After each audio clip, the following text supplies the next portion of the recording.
When Steve Cohen took over the Mets, he walked in with a big wallet and even bigger expectations. But as we hit July in year 5 of the Steve Cohen era, the only thing the Mets are hitting is the skids. Just how bad is it? We tackle that and a whole lot more next on Gordon Damer on Sports.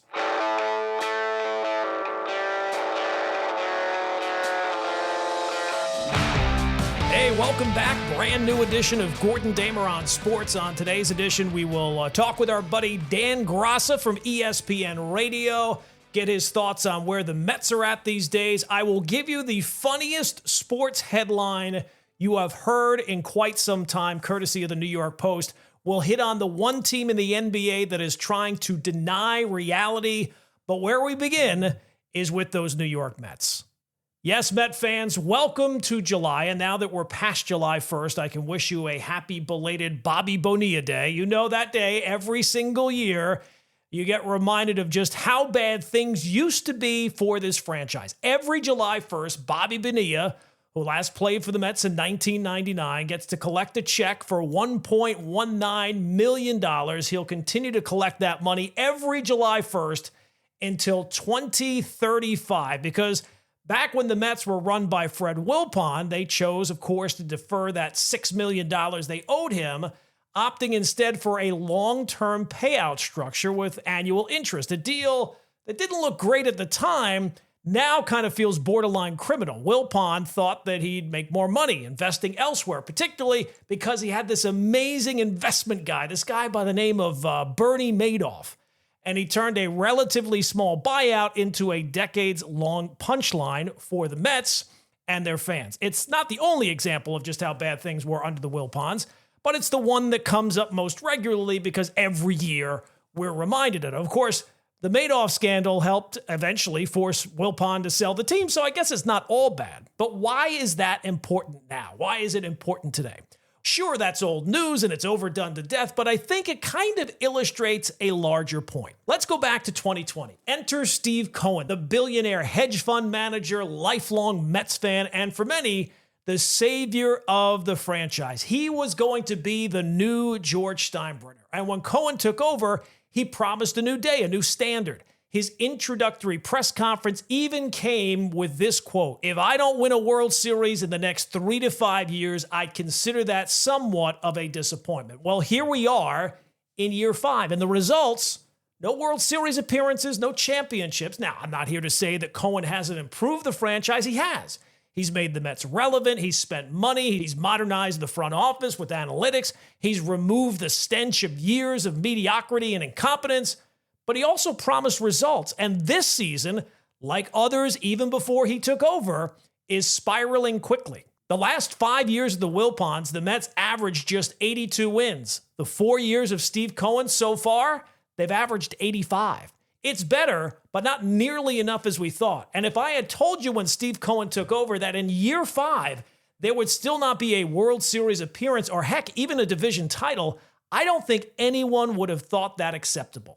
But let's walk through how we got here, because despite the big names, the record-setting payroll, and the super high expectations, the Mets once again find themselves in a very familiar spot, seemingly overhyped and under-delivering, and right now, as we speak, in danger of letting another season slip away. So let's talk about David Stearns. He arrived with an impeccable reputation built on a consistent winner in Milwaukee, understood pitching, preached sustainability, and he was the grown-up in the room the Mets have been lacking for decades. But with all due respect, what he built in Milwaukee, the pressure here is a little bit different. You're not asked to win 88 games and sneak in as a wild card. You're expected to win 95, maybe a division, to spend big and draft well. It's a delicate tightrope, but one that Stearns is getting paid the big bucks for. Now take last year, his first trade deadline, and he opted for restraint, addressed the bullpen, added a left-handed bat. Nothing flashy, nothing too costly, and it worked. The team caught fire down the stretch, made a deep postseason run, and Stearns was praised for not sacrificing the future in a blind chase for the present. But this year, the situation is a little messier, and that same cautious approach might not be enough. So the numbers you probably know by now. Since June 13th, Friday the 13th, mind you, the Mets have gone 3-13. Let me repeat that.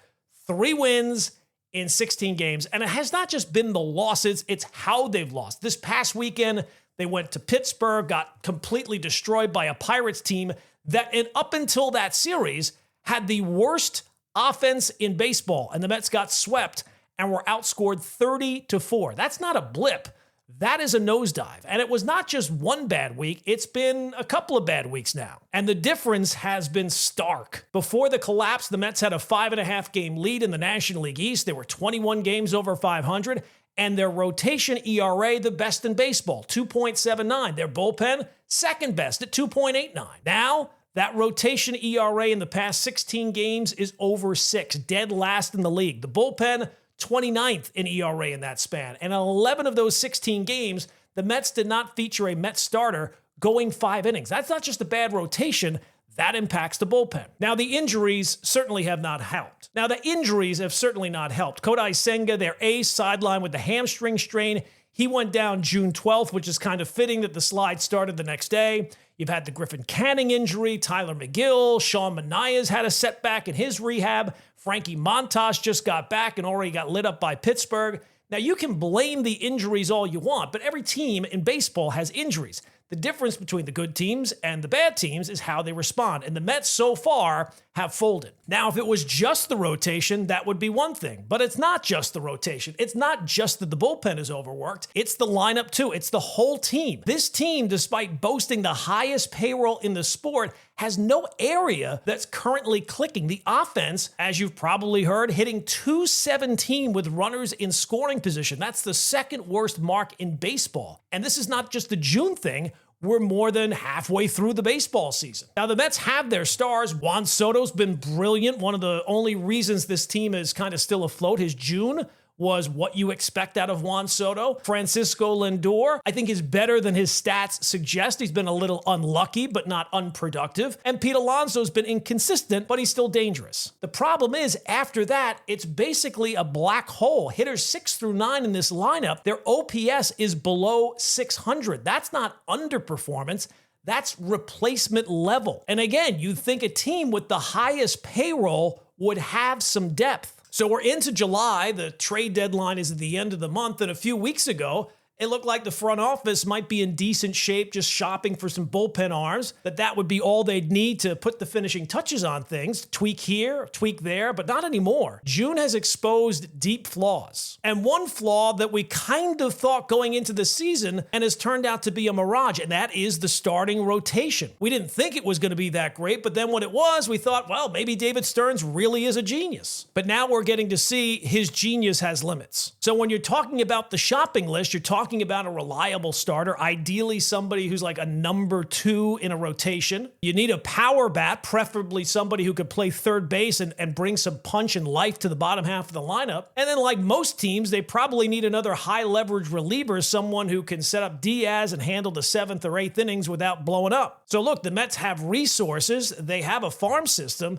but this is the kind of high wire situation David Stearns is not typically comfortable in. This is a guy who's got a long-term approach, and for every win-now move he's asked to make, there's a lingering cost. And Stearns has been clear. He doesn't want to trade away his best prospects. Nobody does. Steve Cohen certainly supports a long-term vision. He's always said he wants to build a Dodgers-style powerhouse, one that blends big spending with elite player development. But right now, that might be a philosophical luxury because the Mets this year don't look like they're one piece away. They're 3, maybe 4 pieces away. And the only way you get there might involve giving up some good stuff. So look, I don't want to paint too dark a picture. Maybe things turn around, especially if Kodai Senga comes back or Sean Manaea can get healthy. It certainly would help if Mark Vientos could get back to what he looked like last year, or Francisco Alvarez could ever find himself. And if you want to find the silver lining, the fact that this slump has happened now rather than after the trade deadline is probably a good thing. There's still time to make moves. Of course, the problem is acting might not be that simple. The trade market this year probably is not going to be that robust. The National League is deep this year with good teams. And with the expanded playoff format, very few teams consider themselves out of it and are going to sell at the deadline. So if the pool of sellers is thinner than ever, that means the prices are going to be higher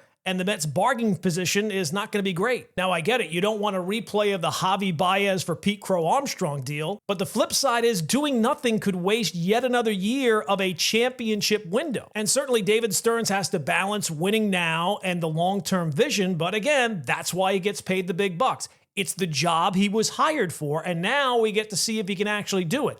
Last year, his patience paid off. This year might require a different approach, and one that he is not always comfortable with. Now again, not to lose sight of the standings. Even after June, the Mets are still just 2 games back of the Phillies, so they're within striking distance. But that gap can grow fast. The Phillies are playing with urgency. The National League is deeper this year. You've got 7 teams in the wild card race that are at or above 500, and that does not include the Braves, who have been known to get hot in the second half and really go on a run. So there's a lot of baseball left, but this is not the time for complacency. The Mets need to turn this thing around, but only if the moves start now. Now, do I think the Mets are going to miss the playoffs? No, I don't. And if you make the playoffs, that's all that matters. You get in the tournament, and then you take your chances. 5 years ago, Steve Cohen walked in with deep pockets and bold promises. And the uncomfortable truth is, but 5 years in, there's been more payroll than progress. Been a ton of money spent, but not a lot to show for it. Yeah, the Mets are better run and they look more professional, but it's not just the payroll that's higher, it's the expectations that have been raised too. And you would think by year 5 of the Steve Cohen regime, there would be some consistency. So the season's not over, not by a long shot, but if July looks anything like June for the New York Mets, the season will soon be over. And if this season ends the way it's trending, it will be remembered not just as another Mets disappointment, but the most expensive one they've had. All right, now we're joined by Dan Graca from ESPN Radio. Does a lot of stuff with the Jets pre- and post-game. He's looking forward, of course, to everything at Wimbledon. But the reason we're talking with Dan today is about the Mets. So, Dan, thanks for popping on. And I guess the first thing right away is, how concerned are you about your Mets? Well, Gordon, first of all, great to be with you as always. The Mets, yeah, that's interesting, isn't it? The June swoon has come and gone, as they say, and the only reason we say that is because it's no longer June, right? It's a new month, right. So we're gonna have to come up with if it doesn't turn around, we're gonna have to come up with a new term that rhymes with July, I guess. July cry. I mean, I don't know, but I think if there's a team that is looking forward to the All-Star break right now, it's probably the Mets. They could use it because the thing that got them off and running this year, as you probably know, the first couple of months was the way the starting pitching performed. And I think it caught a lot of us by surprise because when you look at those names that they were trotting out there every 5 days, at least at the beginning of the season, you were like, well, how are they going to be able to keep this going? Clay Holmes hadn't been a starting pitcher since, pre-pandemic. It's been that long, right? Guys like Frankie Montas, who didn't exactly wow in his first tour of duty in New York, of course, when he was acquired by Brian Cashman and the Yankees. Some of these, Kodai Senga coming off of a season that virtually was complete wash for him. David Peterson, who really hadn't been a consistent starting pitcher in the big leagues. Tyler McGill, who, may be nothing more than a 5th starter or a long guy, really, in his big league career. So the fact that these 5 guys were able to keep it going, really not even miss a beat in terms of even being sidelined for a start, and to perform as well as they did, to where they had the best staff ERA. That's what got this team off and running in, 20 games over 500, first place. And then June hits and the injuries start to take shape and all of a sudden the bats dry up. And the thing for the life of me, Gordon, is how could a team with Lindor and Soto and Alonso, how can they be 29th in baseball hitting with runners in scoring position? And it's not even a small sample size, right? We're halfway through the season. So I'm a little bit surprised how it's kind of just bottomed out like this over the last couple of weeks and how it really has happened in a short amount of time. The middle of June, this team was 21 games over 500. And now we're sitting here in the first couple of days of July and they're no longer in first place. They had a 5.5 game lead. They squandered that. So, yeah, I'm a little surprised at how it all just kind of fell apart as fast as it did. And David Stearns has this reputation of being able to find pitching on the cheap. So when it was working like it was, at least for me, I kind of chalked it up to the genius of David Stearns. But obviously there has been a course correction, which part of it has to do with injuries. The Kodai Senga one is the real killer because that's the one guy I think in that rotation that has a reputation and can be that kind of top flight guy. But is it now the type of thing where you have to be concerned about the rest of this rotation and what it's going to look like for the rest of the year, at least before the trade deadline? No doubt, because, Sean Manaea, we don't know what his deal is, right? He was supposed to be back, and then all of a sudden he's getting close, and now he's got loose bodies in his elbow, and he gets a cortisone shot. I don't know about you, but I haven't had a cortisone shot because I don't think a cortisone shot is something you just wake up one morning and be like, instead of that cup of coffee today, let's go get a cortisone shot. You get cortisone shots when something's wrong. So how do we know he's going to respond to that? And he's going to be on this mound for the rest of the year, pitching like he did in the second half of last season. You just don't know that. So that's another concern. And you mentioned David Stearns. You're right. Historically, he's somebody that doesn't want to allocate a lot of resources to starting pitching. And they went on the cheap this year with somebody, or last offseason rather, with somebody like Luis Severino and pinched pennies with him. And he wanted a couple of $1 million more a year. They said, no, how about 2 for 34? And he said no, and so he got the money from the A's, which, whatever, he got his money, but he's not happy. And they gave that money to Frankie Montas. He took it. So my concern is once the trade deadline gets closer, and the Mets clearly have to go out there and improve the starting pitching, are they going to go out there and attack it on the cheap again and really not try to bring in somebody that can actually make a difference? Or are they going to try to just nibble on the open market and maybe trade for a guy who's no better than a back end of the rotation guy, strength in numbers type of deal? Because apparently their top pitching prospects in the minor leagues aren't ready yet to be promoted. Tong is still in Double-A, and he's the guy who's been pitching the best. I would hope that he would be a little bit more aggressive on the trade market, because I think that this team probably was put together to compete for a championship, not build towards one over the next couple of years. Yeah, David Stearns does have a reputation of being calculated and measured, but you feel like this is the moment he's got to be bold. Absolutely. And look, I know that Luis Severino has not lit the world on fire out there with the A's, but if you dive a little bit deeper, he's had problems really only pitching at home in that minor league ballpark in Sacramento. Like, his ERA on the road is like 2.2. And I know he had a bad start at Yankee Stadium last week, but, there might have been other factors involved there. I would have no problem if the Mets said, come on back to Queens and all is right with the world again. But they're going to have to get over the money because, like I said, he did get paid pretty well. And I think he has an opt-out after next season. So the two teams are going to have to find a way to make the numbers work and whatnot. But, somebody like that, some of the bigger targets that maybe we identified earlier in the season, I don't think those guys are going to be available.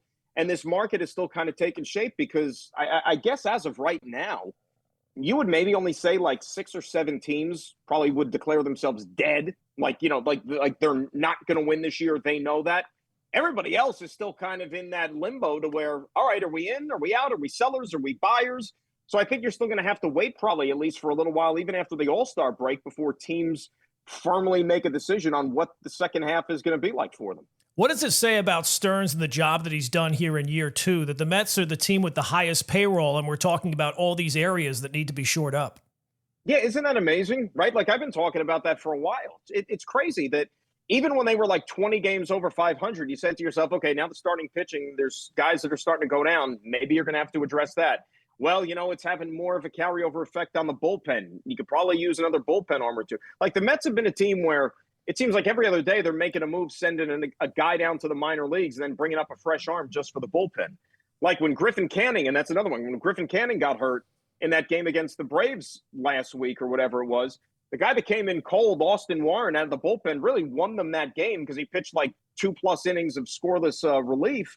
They sent him down to the minor leagues like the next day because they needed to get a fresh arm up here. So it's been crazy like that. So starting pitching, bullpen, and the way that they're not hitting with runners in scoring position, and the bottom of that lineup really has not produced consistently, you wouldn't be crazy to suggest they could use some help at the bottom of the lineup. So for a team that I guess overall has had a pretty good year, they sure do have a lot of needs, which is not really characteristic of a team that's played good baseball. Are you concerned about the playoffs at this point? In terms of making the playoffs? Yeah. No, I think they'll find a way to get in, even though the National League is a little bit deeper. It is deep this year, yeah. Right? Like we thought, like for instance, I never thought in a million years the Cardinals would be having the year that they're having. Like this was supposed to be a rebuilding year for them. I thought they were going to be dreadful. And yet they're right there in wild card contention in the National League. Now, how aggressive are they going to be leading up to the deadline? Teams like that, you got the outside of the Dodgers, the 3 teams out in the National League West, which we haven't heard the last of course. How much of a player are they going to be? I think the Mets would make the playoffs. Like, I still think when push comes to shove, they'll find a way to get in. But I'll tell you, if they don't, that would be a major, major disappointment.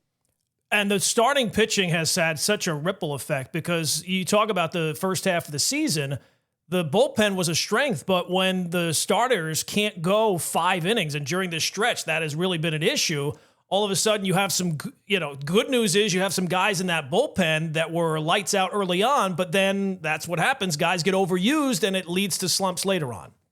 It's exactly it. And I think the stat that I saw was, I think it's been like 16 or 17 straight games where the Mets have not had a starting pitcher recording out in the 6th inning. And like you said, that adds up. Yeah. Like we were watching, the Yankees the other night in Toronto, with Rodon, and he could only go 5 innings. And even with the state of the Yankee bullpen the way it is, and you're like, man, that's like, if you take a step back, you're like, that's 12 outs that you have to ask your bullpen to get. Like that's a lot of real estate for any team. You know what I mean? That we're talking 4 innings here, and that's what this Met bullpen has been asked to absorb over the last few weeks here. And yeah, it's starting to show some cracks. Absolutely. And we talk about the lineup as well in the bottom half of the lineup. You go into seasons and every team has questions, and you're never going to get positive answers on all the questions, but it feels like with a lot of the Mets young guys, they've got nothing but negative answers on those questions. Beatty hasn't stepped up. Vientos hasn't stepped up. Alvarez is in the minor leagues. Are you surprised that none of those young guys really have been able to provide you some offense at the bottom of that order? I think yes and no is a good way to put it, because I think that it was something that was even on my radar going into the season. Everybody, the thing, like, if you go back to the winter when Juan Soto signed, remember like the reaction, especially from like Metland, it was, oh my God, they're going to the World Series. Yeah. Oh, it's the greatest. It's like, pump the brakes. It's one guy. It's one guy. The Angels once upon a time had Trout and Ohtani on the same team and did nothing. And that was 2 guys. Right? They never made the playoffs. So, yeah, you were still asking a lot of other guys that had to do their part, and a lot of it was being assumed. Like, Mark Vientos was great last year, Gordon, right? And he hit in the playoffs. Yep, everybody absolutely. just assumed that it was just gonna carry over. Well, that was the only time he'd ever done it before, right? So to me, the jury was still out. And as you know, it's been a struggle for him this year. Alvarez, ever since he came up as a rookie and he had that great rookie season, it's been a struggle. So he's struggled mightily this year, which got him sent back down to AAA. Beatty still has not come of age here. Thank goodness for a guy like Jeff McNeil, who hasn't been great, but he's at least been solid enough to where you put him in a different spot in the lineup and in the field, of course, and he could still come through with some hits with runners in scoring position. Nimmo has not had a great season this year at the plate, as they would hope. And remember, that's a guy what did they sign him to? A 7-year contract extension. So he's here for the long term. Maybe getting Jesse Winker's bat back in the lineup as a left-handed DH will help to a certain degree. I mean, they had Jared Young up here, as your left-handed DH option for a few weeks. And for the life of me, I'm sitting there saying, who's this Jared Young? Like, where do they find it? For a team with like an $8 gazillion payroll, like how are we down to Jared Young, right? But like I said, it's been a sore spot. And it's not to say that the big 3 guys have been bad. The problem is that all 3 of them have not really fired on all cylinders at the same time. Like the first month or so, it was Lindor and Alonso doing the heavy lifting while Soto was still kind of finding his way. Then Soto had the unbelievable month of June, but Alonso and Lindor have slumped. You know what I mean? So I'm curious to see how this lineup looks, at least when those 3 guys are all hitting at the same time, but others can still step up and make a contribution. And they're going to have to if this team is going to, make another deep run. And I would agree with you. I'm not concerned about the playoffs just yet, but it is strange that we even find ourselves in this position at 80-something games through the season, right? That's not really what we were expecting. Steve Cohen is an interesting guy because even 5 years in, I don't think that we get a real read on him as an owner. Obviously, he spends money, but could you see, this seems crazy to me to say, but could you see him forcing the hand of David Stearns and making a shakeup with the manager or a hitting coach or something along those lines? It's possible. Like, I was thinking about it the other day. Like, remember a couple of years ago when they had the fire sale, right? Like when what was it? So it would be 2023, like the real bad season with Buck Showalter, and they had Scherzer and Verlander, and they had the sell-off at the deadline. They got rid of all those guys. That only happened because Steve Cohen gave the green light because he's like, you know what? I'll eat the contracts. right? I'll pay them down, even though we still owe these guys a ridiculous amount of money. That's the only way those trades were able to be executed, because Steve said, hey, I'll shuttle the cost. Kind of like what the Knicks are doing with, Tom Thibodeau's contract, right, for the next 3 years. But it's still, and look, we've watched baseball a long time, right? And we both know it's a marathon. And, even the best teams go through their lulls. The 98 Yankees slumped in September. You know what I mean? Like it happens. But it is still a little weird how the Mets would go into Pittsburgh, for example, and the Pirates are not good. The Pirates are like the worst offensive team in the National League, even worse than the Rockies. And they suffer the most lopsided 3-game series in the history of their franchise, not just to Pittsburgh, but to anybody, getting outscored 30-4. That shouldn't happen. So something is not wired properly right now. And, the day off that they had on Monday, it was like 16 days straight of playing games. Like, that I think helped at least a little bit. And I do think this team will benefit from getting away, period, for the All-Star break for about a week. But you still got some tough competition coming up, before then, between Milwaukee and the Yankees. And, they go to Baltimore, Kansas City. You can't even chalk up teams under 500. If you couldn't beat the Pirates, you can't sit there and say you're going to beat anybody. So they just got to get to the All-Star break and not suffer any more injuries, knock on wood, is I think what this team has to have in its immediate future. All right, so we're sitting here in July. It's all about baseball season, but it's never not football season, and it won't be long before training camp is here. You do the pre and post for the Jets, entering the Aaron Glenn era. What have you had the chance to interact with him, and what are your thoughts about year one under Aaron Glenn? On a one-on-one level, just very, very briefly. Like in the off season, things are you're not really as hands-on as much. Hopefully I'll get an opportunity once we get back up and going here, training camp, and then into the season, of course, doing what I got to do for the team. But everything that I've witnessed, everything that I've heard just from people that are a little more hands-on, it's all business. It really is. It's all football. It's all about getting the work. It's all about coming with the right attitude. It's, forget about the cameras, forget about the microphones. And this, I mean, it's a departure from the way that it's been for the last handful of years, right? Where maybe at one point this organization welcomed the attention and welcomed all the spotlight and, the Aaron Rodgers and Hard Knocks and all that.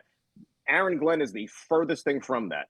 Like he is all business and just wants this team to focus on what they have to do on the field. I mean, just even the way some of the practices were being run during the offseason, like OTAs and the mini camps and stuff. I'll tell you a story. There was one day for OTAs. This is OTAs. These are voluntary, not mandatory. And, you don't want to risk anything, of course. In all my years of covering football, even at the slightest risk of like rain during the offseason, they're inside, right? They take the team inside. Why risk it? It's the offseason. There was one of the days for OTAs, it was pouring rain. And I just assumed, hey, I'm showing up, I will be inside. Nope, outside.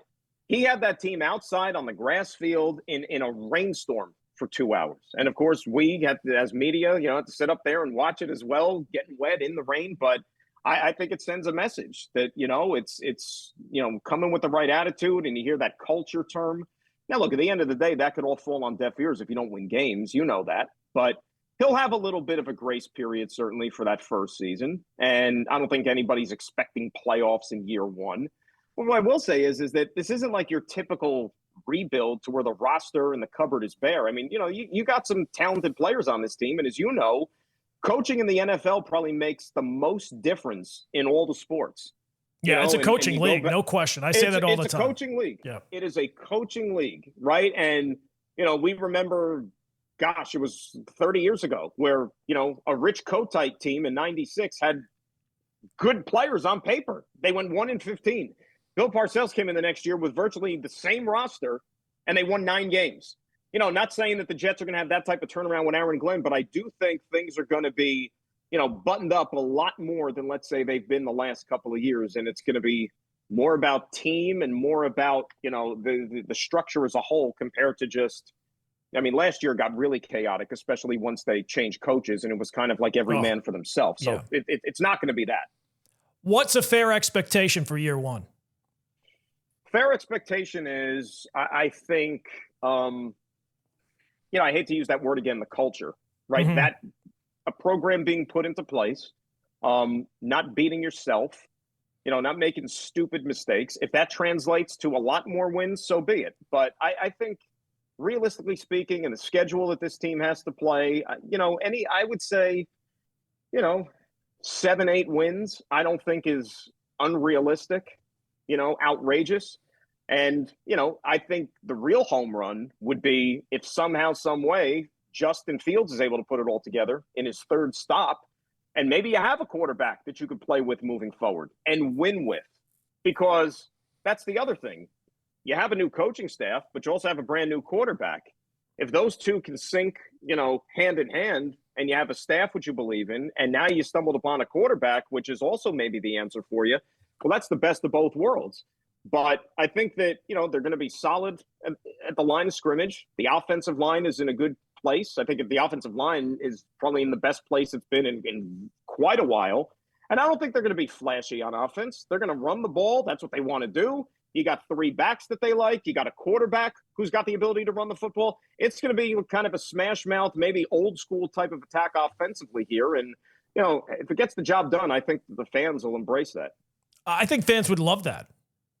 I mean, I think they're just looking for functioning, after all these years of the game and the season being out of control by, Halloween a lot of times, they're just looking for any success whatsoever. And it's not really about the wins and the losses at the end. Like, as long as you can have some good wins along the way, right? So it doesn't even matter if you win 5 games, but if you beat the Bills one time and you beat this team, you beat some good teams along the way. The worst thing I think you can do, and I think the worst thing that the Giants ever did, was take that honeymoon period of that first year and have actual success, because that resets the bar completely. So if the 100%. Jets do struggle this year, so be it. But at least you can see some signs of, hey, this is something that we're building here. And there'll be things, I don't know, maybe they don't have the quarterback. Maybe the defense needs another piece or something. They need more weapons. You figure that out in year 1. But at least as long as you can see that there's people in control that actually know what they're doing, that is a huge upgrade from where it's been for a very long time. And you said the word control there. And that's the other thing that is apparent to me, is that this is Aaron Glenn's show. Like, it really and truly is. Like, he is the face of the organization, even though he doesn't necessarily like to get out in front of it, but it is his show. Like, make no mistake about it. It's his program, and everybody in the organization is more than fine with that. They believe in this guy. They're letting him do things his way. Now, granted, he's a first-time head coach, but he's paid his dues. He's learned under some of the best, as we know, had success in Detroit, as apart from this player or this quarterback or this person that's going to be, posterized and, splashed out and everything. It is Aaron Glenn's program, and you either get in line or, you're not going to be here long. It's as simple as that. What's going on with the contracts of Gardner and Garrett Wilson? Do you think those get done before the start of the season? Everything that I've heard, it's moving in the right direction. And I think that it will. And I know, again, you don't want to stress and put too much on the off season, right? Because it's the off season, the underwear Olympics, all that stuff. But I do think, and they spoke to this, that the fact that Garrett Wilson, Sauce Gardner, and others were there for the whole off season, were there for minicamp, but especially those two guys, because they are playing for contract extensions. Some players wouldn't even show, like, TJ Watt in Pittsburgh. He wants more money, and rightfully so. He didn't show up to mandatory minicamp for the Pittsburgh Steelers. And that's the Steelers. Everything is supposed to be fine and dandy and everybody all buying in there. The fact that these guys were there and they're buying in already to this new regime before even playing a game for this coaching staff, I think that does speak volumes about where this thing is headed. And, you do get that buy-in from some of the guys, because I think the guys that have been here for the last, 3, 4, 5 years, they're tired of the way things have gone. Right? I mean, they're embracing change because the losing is taking a toll. I mean, trust me, I see it with these guys. I mean, I talk to these guys. Somebody like Garrett Wilson, for example, and I say this a lot. Garrett Wilson, you think about like his life as a football player from like high school, where he won all the time. He went to Ohio State. How many games did he lose in Ohio State? Like the few years that he was there, maybe, I could count on one hand, probably less. And then to come to the Jets and all you've done is lose. Like it literally just is like wearing these guys down. And so, I mean, I saw Garrett about a month ago and was talking to him or whatever. And he's, I have a good relationship with him, but it's just like he is a completely different person than the guy that I talked to last December while that season was coming down to its conclusion. Like it's like night and day. And I think that air has kind of permeated the entire building to where, okay, new slate, let's get after it. Moving on to the other team, the Giants. I'm interested to see at what point, because I don't see any way that this turns out good. And when we get to the end of the season, I would be shocked if there's not a coaching change, a GM change. At what point in the season do you think we'll get to it and think, you know what, the Giants should have made that change last offseason? Or are you more optimistic about the Giants? What's weird about it, like with the Giants, I like what they did on paper defensively. Like I think their defense has a chance to be really, really good. Like they retooled the secondary, they got a lot younger. I like what they did there. I mean, their pass rush should be really good, like by all accounts. The problem is, and I hate to play the schedule game, but we're all guilty of it. Like on paper, it looks menacing, doesn't it? I mean, it's just. I get it. In July, it certainly does. And it'll be different when we get to September for sure, but it doesn't necessarily mean it'll be better. No doubt. But you look at the games that they have on paper. I mean, just show me where you're coming up with even 8 wins. It's brutal. So Giants could be like a classic case of better football team. They play better. They're more cohesive, more functional, all those things, but they might not have that quantum leap in the standings to justify it. And if that's the case, when the jury is, time to decide, and that's John Mara at the end of the year, am I moving forward with Dable? Am I moving forward with Joe Shane? He's going to have to let his eyes do the talking and not just look at the standings, because they may only win, let's say 5 or 6 because of the schedule, but it's 5 or 6 good enough to where you say, all right, I'm all on board. I just look at what they're juggling. They're juggling, a veteran quarterback at the position while also trying to break in a rookie at some point in the year, also trying to win games for an organization that has not won games. And I don't even know that they necessarily addressed their offensive line is still not a strength. Andrew Thomas is good when he plays, but the guy's always hurt. And he's the one guy that you would say is, okay, for sure, he's an answer at left tackle, but the rest of it is a mess. And I just don't, it's amazing for having high draft picks every single year, outside of a couple of pieces here or there on offense, I don't even think that they're really all that, set up for success. No, you're right. And that's why I singled out the defense, because offensively, aside from Malik Neighbors, that's about it. They leave and a lot maybe to be Tracy desired. is a running back. I mean, we'll see. Maybe, if he stops putting the ball on the ground. Right. But you're right. I mean, the offensive line is almost the same. They really don't have anybody else to draw the defense's attention away from Neighbors. And I joke only because, now Darren Waller, who is on your team, which not a serious organization. Gordon, what were the odds? Like, seriously, like a couple of years ago, and God bless the guy trying something different. But what were the odds that Darren Waller was not going to be the next Drake? When it came to his music career. Oh my God! I mean, when was the realization that Darren Waller, he woke up one morning and said, you know what?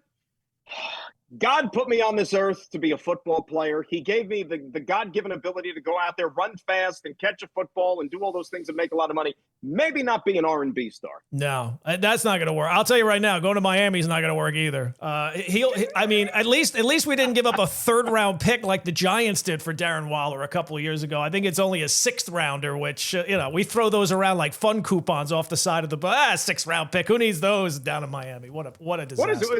How about all this activity from your team? Like, this is supposed to be the dead period. Like 2 straight days, major trades. They are not a serious organization. I don't know what, and it's amazing. You would think as an owner, if you own, I say this all the time, if you own something, even if you didn't know, right? Like it's a nuclear power plant, right? You don't know anything about nuclear power. But if you owned it, Dan, for 20 years, you'd know more at the end of the 20 years than at the beginning of the 20 years. The owner down in Miami, Stephen Ross, he's owned the team for almost 2 decades.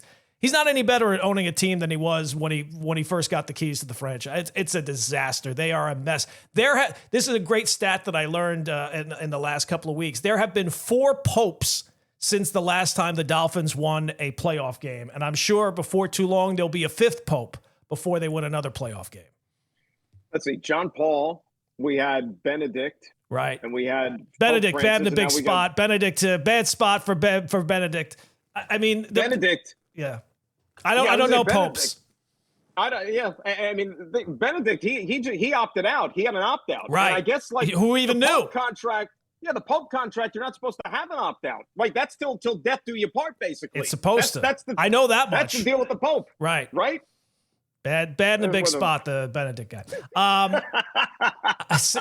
Talking about maybe opting. Well, they didn't opt out, but the Knicks coaching search. I think it's been a month now since Tom Thibodeau was let go. I don't know. Maybe by the time this airs, they'll have Mike Brown in there. Where are your thoughts as we sit here and record this about the Knicks coaching search, and how concerned are you? It would be funny if they still don't have one in place by the summer league, because then what happens? Right. Like, does like the team just like show up in a van and they decide like who plays because they don't have adult supervision? Like, how does that work? You know, like they don't have a coach. It feels like to me they've always wanted Jason Kidd. And until I see Jason Kidd get a contract extension, I still think that that's in the mix. But you know what the problem is that this is taking so long that it feels like unless there's immediate success for whoever it is, Mike Brown, Taylor Jenkins, there's going to be like this cloud hanging over him. If Jason Kidd ever gets let go in Dallas, you know what I mean? Like, it's going to be like the Knicks really don't even want who they're going to eventually get. And it feels like there's going to almost be like this cloud hanging over this guy, whoever it is. You know, it's true. And you know, I've been saying whoever it is, that you can't even make a judgment on if he did a good job or a bad job. It's going to take almost a year. Yeah. They have to get to the NBA Finals. If whoever this is does not get to an NBA Finals, it's a failure in year one. You know that walking in the door. Hey, we're not making this up. Like, we're just going by what their statement was. Their own, right. They don't talk to to us to tell us otherwise, so you have to go by what they're giving you. And if it seems clear that they didn't know going into this who they wanted to be the coach, but they knew that Tom Thibodeau was a problem, right? They fired him immediately, and now they've had a month. It wasn't like they had some guy in the wings that was like, hey, we know this guy. It's not Joe Torre replacing Buck Showalter. They didn't look around for Joe Torre for months and months. They got Joe Torre basically right away. So the fact that they knew Tom Thibodeau was not the answer, even though they didn't know who was the answer. Right. And like you said, things are leaning towards Mike Brown. And I guess the reports are that Dolan's going to sit in the second interview with Mike Brown. So, I mean, obviously, you know, you bring in the parents when things are getting serious, right? You know, meet the parents. If it's Mike Brown, great. You know, like I still think at the end of the day, you know, where we talked about football with the coaches. Right. It's a talent league. I mean, look at the guy who just won the championship. Did anybody even bat an eye when Mark Dagnall got the Thunder job? Nobody knew who he was. No.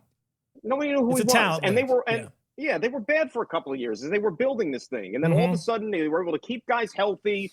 You know, the youngsters came of age and they ended up being NBA champions. If this Knicks roster is basically set. The heavy hitters, they're on this team already. You know, unless, you know, they do like shock the world and make some blockbuster trade, but I just can't see that happening because you don't have a coach yet. You know what I mean? Like, apparently it's not that important. Apparently it's not that important. No, it doesn't really. As long as it's not Tom Thibodeau. That's the only thing we do know. As long as it's not Tom Thibodeau. We got to get him out. And we don't know who's the replacement. But it could be anybody. It could be this guy. It could be that guy. It could be Dawn Staley. Who knows? It could be anybody. Anybody but Tibbs, ABT. That's who the coach is going to be for the Knicks. But it's crazy because, like, look at you see the latest odds. Like, I think they've got the third odds to win a championship, and they're best in the Eastern Conference. Like, the Knicks are going to go into the season, barring something crazy, as the favorite to win the Eastern Conference. When was the last time that happened? When Jordan was playing baseball?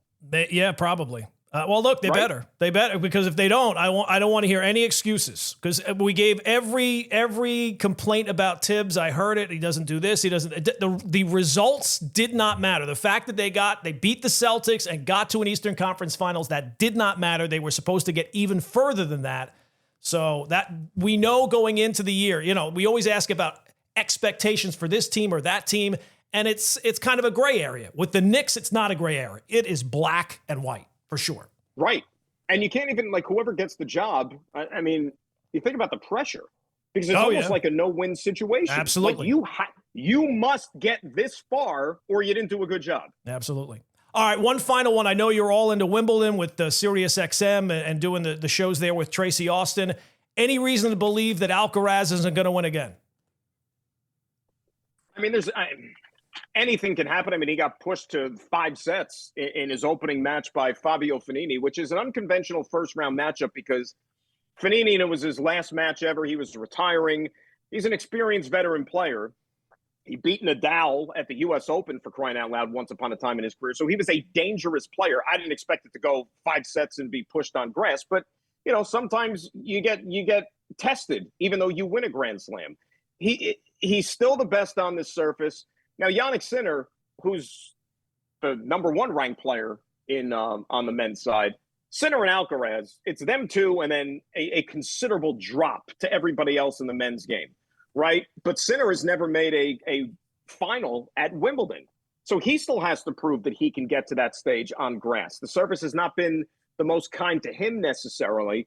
And then people want to throw Djokovic's name out there still. I mean, I don't think he's winning another slam at 38 years of age, but Wimbledon represents his best chance just because the surface, the shorter rallies, the quicker points. So for somebody for his age, he's able to keep up. And, Djokovic has been in the last 6 Wimbledon finals. He won 4 in a row, and then he lost the last 2 to Alcaraz. I would be very surprised if he even made it that far this year. But, I expect Alcaraz to be there on Championship Sunday. The question is, will Sinner be on the other side of the net? Perhaps. We've already had some upsets here in the first round, which is crazy. But if I'm a betting man, I would probably say that Alcaraz wins his 3rd in a row. All right, so the headline that stopped me in my tracks, courtesy of the New York Post. God bless the New York Post. Nobody does a headline like the New York Post. Their headline, Deshaun Watson taking Shedeur Sanders under his wing as mentor to Browns quarterback. I'm sorry, what now? The Browns have 12 quarterbacks currently on their roster, and they decide to have Deshaun Watson mentor the next generation. The next quarterback of the future for the Cleveland Browns. Deshaun Watson's going to show them the ropes. The same guy who missed, an entire season because I think it was, 24 sexual misconduct lawsuits? After a while, you just kind of lose count. I think there's still that are still up in the air, legal. There's nobody else available? What's next? Michael Vick going to swing by and teach some dog obedience classes? Maybe Shedeur can give Watson some driving tips. Make this whole thing full circle. This is the best you've got. A locker room full of quarterbacks, and the guy who ruined his career, that's the guy we're going to have mentor the next generation. Well, what you do is you pretend the towel fell off of you. It's unbelievable. Even by Cleveland Browns standards, that is ridiculous. That's a story I don't see having a happy ending. I'm sorry, I couldn't help myself. All right, so let's talk about the NBA team that just does not want to face reality, and it's kind of getting embarrassing, and that would be the Milwaukee Bucks. They go out, they sign Miles Turner. They go out and they cut ties with Damian Lillard. So the Bucks will now be paying $22 million a year for the next 5 years to not have Damian Lillard on their roster, just to clear out enough cap space to bring in Turner. And look, let's be honest, this isn't about Turner at all. This is about a franchise that just can't admit it's over and is doing anything desperately just to keep Giannis happy and to keep him from saying, I want out. And it reminds you of like a couple where one person in the relationship already has a foot out the door emotionally, and the other person is just trying to hold on, trying to recreate the magic, and it's just not working. And that's the Milwaukee Bucks right now. They're the person that's in denial, and they're sitting there saying, hey, we still got Giannis. We still got a shot as long as we keep him happy. And I get it. I guess in the Eastern Conference, with it going to be down next year, I guess technically they do. But this just shows you how quickly these championship windows close, right? The Bucks, they bring in Drew Holiday. They win a title. Great move. They flip Holiday for Dame. They pair Giannis and Dame. Oh, man, it's going to be unbelievable. They'll push for another ring. And that duo played 3 playoff games together. And at this point, they got bounced in the first round 3 straight years. You have Lillard tearing the Achilles, and now he's gone with a massive cap penalty attached. And this move for Turner, this is not a calculated roster upgrade.